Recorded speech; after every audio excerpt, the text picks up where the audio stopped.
വീട് കൊടുത്തു. നരേന്ദ്രമോദിയുടെ PMAY 0.1 പദ്ധതി പ്രകാരം ഈ പറഞ്ഞ വീടുകൾ പൂർത്തീകരിക്കപ്പെട്ടു.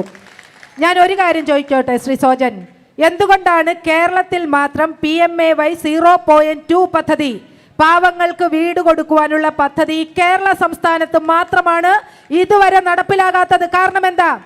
കാരണം കേരളം ഇടേണ്ടതിൻ്റെ വിഹിതം കൂട്ടണമെന്ന് കേന്ദ്രം ആവശ്യപ്പെട്ടു. അത് നടത്താനായിട്ട് ഇവിടെ പറഞ്ഞല്ലോ, ഖജനാവ് നിറഞ്ഞു കവിഞ്ഞു കിടക്കുകയാണെന്ന്. അവിടെ ഒന്നുമില്ലാത്തത് കൊണ്ട് ശ്രീമാൻ പിണറായി വിജയൻ PMAY 0.2 എന്ന് പറയുന്ന പദ്ധതിയെക്കുറിച്ച് യാതൊരു ബോധവുമില്ല ഇപ്പോഴും എന്നുള്ളതാണ് യാഥാർത്ഥ്യം. ഒന്ന്. രണ്ട്, ഇവിടെ ചൂരൽമലയിൽ തൊടണ്ടെന്ന് പറഞ്ഞല്ലോ. ഞാൻ തൊടാം ചൂരൽമലയിൽ. ഞാൻ പറയുന്ന കണക്കുകൾ കേട്ടിട്ട് ഇത് BJP ഉണ്ടാക്കിയ കണക്കല്ല, കൃത്യമായ കണക്ക് ഞാൻ പറയാം. വയനാടിനായി ഒന്നും കേന്ദ്രം തന്നിട്ടില്ല എന്ന് പറഞ്ഞ് ഇവർ മാത്രമല്ല, ഇപ്പുറത്തെ VD സതീശന്റെ പാർട്ടിയുണ്ട്, ഇങ്ങനെ ഘോരം കവലകൾ തോറും പ്രസംഗിക്കുക. കണക്ക് ഞാൻ പറയാം. ഇവിടെ വയനാട് ദുരന്തമുണ്ടായ ഉടനെ 291 കോടി അടക്കം 782.99 കോടി രൂപ ഈ കേന്ദ്രം ഇവിടെ നൽകി. അപ്പൊ പറഞ്ഞു, അത് പറഞ്ഞതാരാ? ഈ തുക ഇത്രയും നൽകിയിട്ടുണ്ടെന്ന് പറഞ്ഞത് ഇവിടുത്തെ ബഹുമാനപ്പെട്ട കേരള ഹൈക്കോടതി പറഞ്ഞപ്പോ ഇവിടുത്തെ നമ്മളെല്ലാവരും ദൈവമേ യാഥാർത്ഥ്യം പുറത്തു വന്നല്ലോ എന്ന് പറഞ്ഞു. 782.99 കോടി. അത് കഴിഞ്ഞു. അപ്പൊ പറഞ്ഞു ഇവരുടെ ക്യാപ്സ്യൂൾ എന്തായിരുന്നു? അത് SDRF ആണ് നൽകിയത്. ആയിക്കോട്ടെ, SDRF. ഇവിടെ ഫെയ്ജാൻ എന്ന് പറഞ്ഞ ഒരു ചുഴലിക്കാറ്റുണ്ടായി ഇവിടെ തമിഴ്നാട്ടിൽ.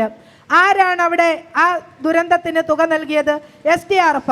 അപ്പൊ അവിടെ അത് നൽകിയപ്പോൾ അതിന് കുഴപ്പമൊന്നുമില്ല, അത് കേന്ദ്രം നൽകിയതല്ല എന്നുള്ള വാദമൊന്നുമില്ല. ഇവിടെ വരുമ്പം SDRF നൽകിയെന്നും പറഞ്ഞിട്ട് ഒരു ക്യാപ്സ്യൂൾ ഇറക്കി. ശരി, ഇരിക്കട്ടെ. ഇനി 260.56 കോടി രൂപ അനുവദിച്ചപ്പോൾ പറഞ്ഞു നിങ്ങൾ 2219 കോടി രൂപ ഈ കേരളത്തിന് വേണമെന്ന് ആവശ്യപ്പെട്ടു. 260.56 കോടി രൂപ കുറഞ്ഞു പോയി എന്ന് പറഞ്ഞു. ശരി, പക്ഷേ ഈ കഴിഞ്ഞ ദിവസം ശ്രീമതി നിർമ്മല സീതാരാമൻ മറ്റൊരു സ്റ്റേറ്റ്മെന്റ് കൃത്യമായിട്ട് പറഞ്ഞു. എന്താണ്?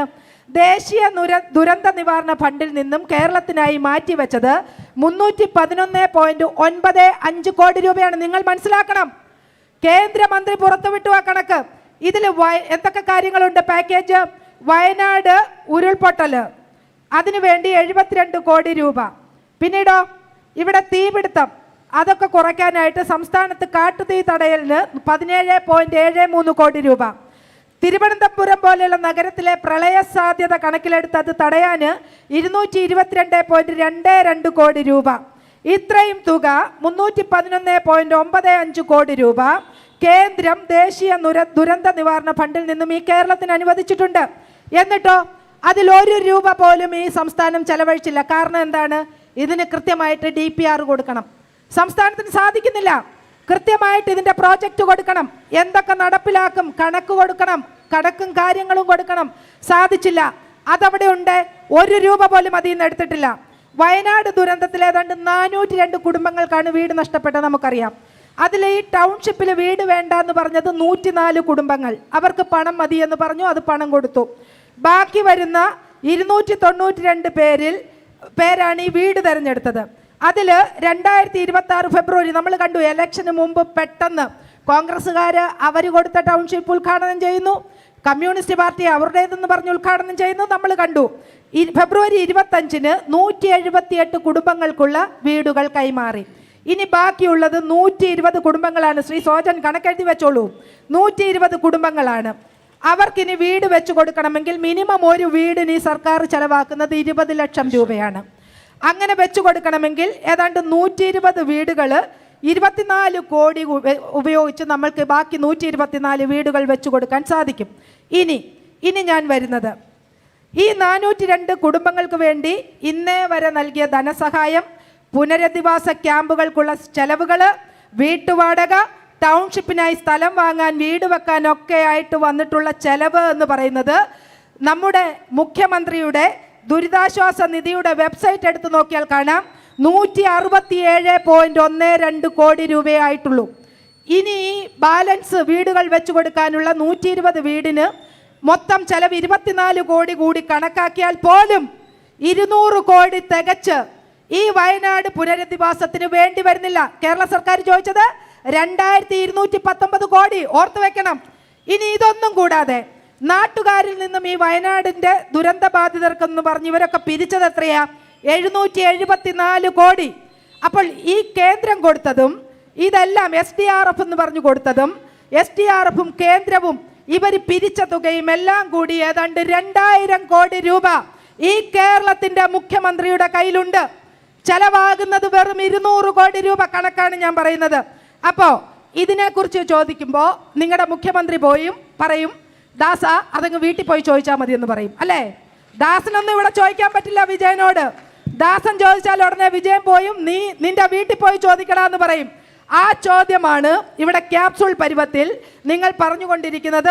ഒരു ചെറിയ ഉദാഹരണം ഞാൻ പറഞ്ഞത്, വയനാട് യഥാർത്ഥ കണക്കുകളാണ് ഞാൻ നിങ്ങളുടെ മുന്നിലേക്ക് വെച്ചത്. ഇവിടെ കേന്ദ്രം തെറ്റ് ചെയ്തിട്ടുണ്ടോ? നിങ്ങൾ എന്നെ ശ്രമിക്കുന്നവർ പറ, കേന്ദ്രം തെറ്റ് ചെയ്തോ? പറഞ്ഞതിൽ കൂടുതൽ തുക വയനാട് പുനരധിവാസത്തിന് ഇവിടെ നൽകിയത് നരേന്ദ്രമോദി സർക്കാരാണ്. എന്നിട്ട് അത് എടുത്ത് ഉപയോഗിച്ചിട്ട് ആ പ്രധാനമന്ത്രിയെ ഒന്ന് ഓർക്കാൻ പോലും കഴിയാതെ, പേര് പോലും പറയാതെ അവിടെ പോയി ഉദ്ഘാടനം നടത്തിയിട്ട് ഇവിടെ വന്ന് വിജയിച്ചു പോകാമെന്ന് കരുതുന്നത് എന്ത് മണ്ടത്തരാ? മറ്റൊന്ന്, നിങ്ങൾ പറഞ്ഞല്ലോ പട്ടിണി അത്താഴപ്പഷ്ണിക്കാരുണ്ടോ വിളിച്ചു ചോദിക്കാറുണ്ടെന്ന്. ഒരു കമ്മ്യൂണിസ്റ്റുകാരനും ഒരു CPM കാരനും വിളിച്ചു ചോദിക്കുന്നില്ല. അതൊക്കെ പണ്ട് ചോദിച്ചിരുന്നു.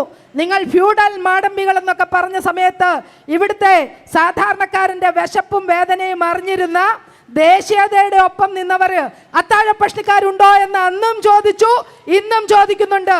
ഫ്യൂഡൽ മാടമ്പിമാരായിട്ടുള്ള CPM ഇന്നും അത് ചോദിക്കുന്നില്ല. ചോദിച്ചെങ്കിൽ ഇടുക്കിയിൽ മറിയക്കുട്ടി ചേച്ചി ചിരട്ടയുമായി പിച്ചച്ചട്ടിയുമായി തെരുവിലിറങ്ങില്ലായിരുന്നു.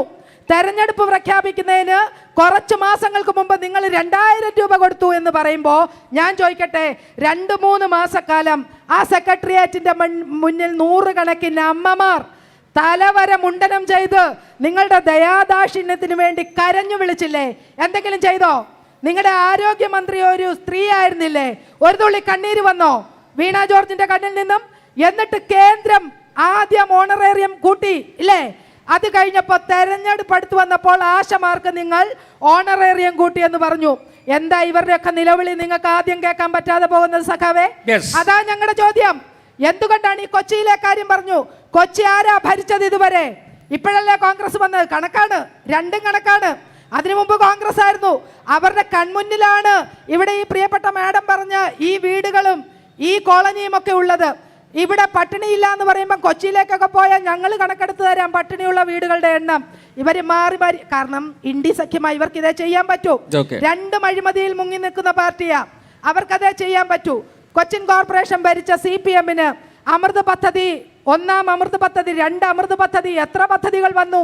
കൺമുന്നിൽ കാണുന്ന മരിച്ചു ജീവിക്കുന്ന ഇവരെ കാണാൻ പറ്റിയില്ല എന്ന് പറഞ്ഞാൽ പിന്നെ നിങ്ങൾ എന്ത് വികസനം അടുത്ത 5 വർഷക്കാലം ഈ തൃപ്പൂണിത്തുറയിൽ കൊണ്ടുവരുമെന്നാണ് നിങ്ങൾ പറയുന്നത്? ഒന്നും പറ്റില്ല. No grass no ginger. ഒരു ചുക്കും നടക്കില്ല, ഒരു പുല്ല് നടക്കില്ല. ശരി.